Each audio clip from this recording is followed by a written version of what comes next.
some people don't actually understand the reason why people go for mountain prayers. The thoughts maybe there's no need going to the mountain for prayers. Meanwhile, you can pray in your house and God still answer.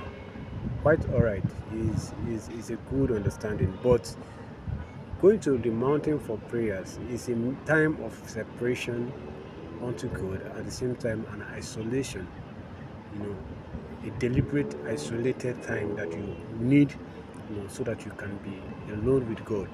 You understand? Not that you pray in your house, your prayer is not answered. But when you separate yourself from the crowd and go to the mountain for prayers, you discover that you hear God more expressly, and at the same time you be in tune with what God have to say to you. And at the same time, it's a place whereby you don't have any reason to be distracted. Nobody disturbs you. You stay there because of what you came for, and you know there is something that bothers you that makes you to go to the mountain. So you'll be focused, you'll be attentive to the instruction that God will give you there at the mountain.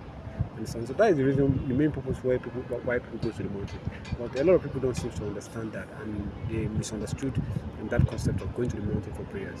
But if you have been to the mountain before, or you have identified a mountain somewhere, the mountain that is not that is well understood, that this place is a place, so you discover that your prayer life will be very much effective, and at the same time you will see results of your prayers. And in the days of old, even when God was speaking to Moses, he discovered that Moses himself had an encounter on the mountain with God at Mount Sinai, and many other great servants of God that God used during the days of old.